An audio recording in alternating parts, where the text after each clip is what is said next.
8:38, Nashville's Morning News on Super Talk 99.7 WTN. Time for the gang of four amigos. Chris Hand is here. I sure am. Ken's here. Good morning, boys. Yes. JB is here, and I'm here as well. Good morning to everyone. Good morning. It is my favorite segment of the week because it is my last segment of the week. It's Friday. It is. See, why can Ken pull off Friday, but I can't? He's smooth. He is very smooth. He's Ken Weaver.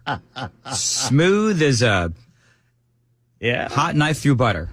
There it is. Is that what it is? There it is. Right. I like it. As smooth as Puxatawny Phil's predictions. Now, he's got a story about Puxatawny Phil. Puxatawny Phil. I've had a beer with Puxatawny Phil. You did? Right. Yeah, when I was doing mornings in Pittsburgh, so after he does his little thing, his handlers bring him around, and they stop at a bunch of different places. And one of the spots they would go to was a bar in Pittsburgh where they have awful fish sandwiches, but everybody tells you that they're the greatest fish sandwiches. And it's like, guys, there's nothing about this fish sandwich that's great, but you're not allowed to say that. Right. They get they get a little irritable in Pittsburgh. A little touchy. So, Well, they live in Pittsburgh. Exactly.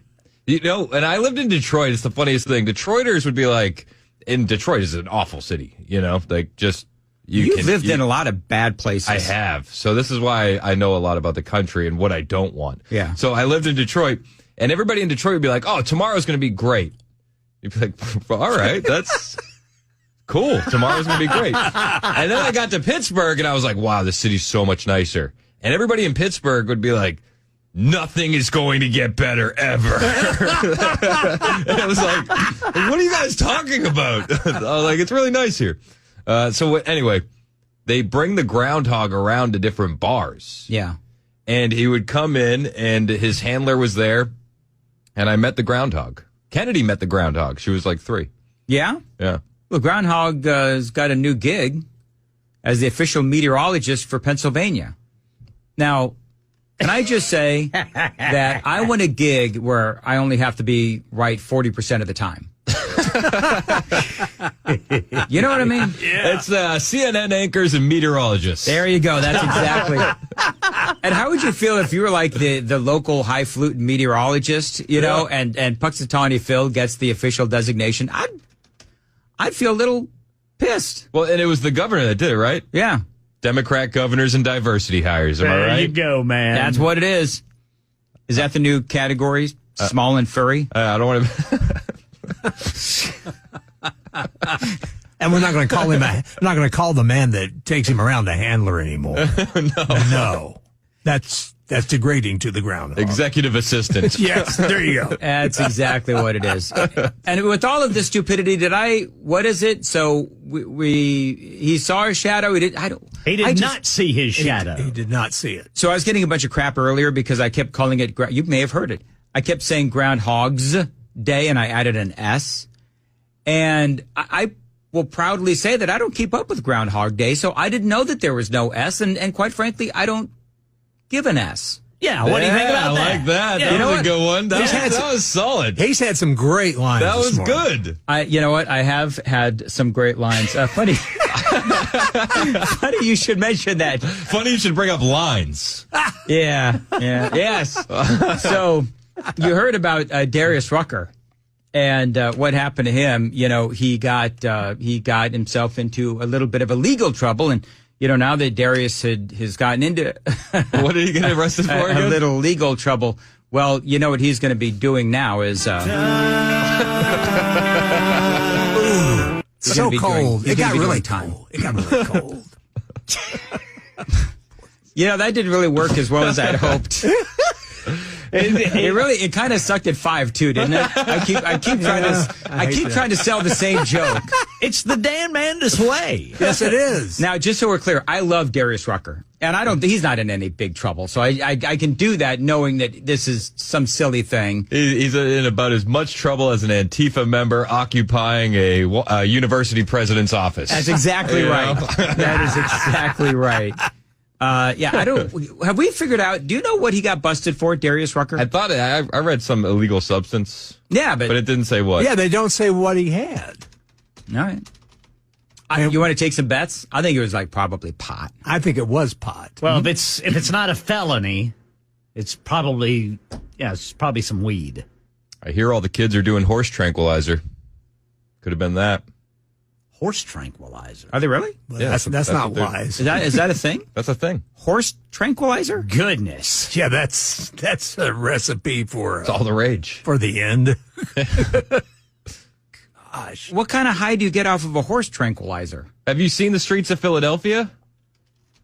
The Tom Hanks movie? No, like the actual streets of Philadelphia. Oh, yeah. Like Kensington? Yeah. Yeah, that's horse tranquilizer. Oh, is it really? Yeah. Okay. So I wonder who's the first one to decide that they're going to take horse tranquilizer. Like, hey, I've got an idea. Let's go steal some horse tranquilizer and do you shoot it up? I guess you would shoot it up. Yeah, so And it's shoot it up. actually in Philly. In Philly, they find that horse tranquilizer is involved in nearly a third of all the opioid overdoses. Wow. Really? Good grief, Man, that's horrifying. That's what I mean. It's nuts. It is. What in the world? That just sucked the fun out of the room, didn't I? You sure did. Boy. Had nothing to do with my bad joke. It was the horse tranquilizer. Boy, looking forward to the weekend. It's called xylazine. Yeah, xylazine. Yeah, it's a sedative used in veterinary medicine. The latest toxic street drug to spread across America. Stupid. All right. What in the world possesses people to do stuff like that, man? Well, that's what I'm trying to figure out. Who's the first one to say, let's try horse tranquilizer? Like, who does that? I guess once all the doctors stopped giving out OxyContin prescriptions, they moved to veterinarians. Yeah. Yeah, that's a good point. That's It true. is. That is very, and it's tragic. It is tragic. I was talking to Amy the other day, actually, because we were driving down the road and I was talking about my trip to LA. And there is a part of me, because I do have compassion for homeless folks and people that have reached the abyss of survival. And I often wonder, what was the turning point for them? Was it like mental illness? And I keep going back to this guy that I saw at Starbucks in California, 5:30 in the morning, dude's in California, charging his cell phone and reading his tablet. But he was dirty. He was clearly just completely out of it. And I said to my brother, I said, I wonder what it was that flipped him. Like, was it just an addiction? Was it a personal tragedy? Because, the rescue mission folks, oftentimes it's one of two things. It is something in their life just triggers a spiral, or it's just a gradual, they started with alcohol, pot, and then it goes on and on. So, I mean, I don't know. Says right here, xylazine has not been approved for human use. It has heavy sedative effects like an opioid, but it's not one. So it doesn't respond to the overdose antidote.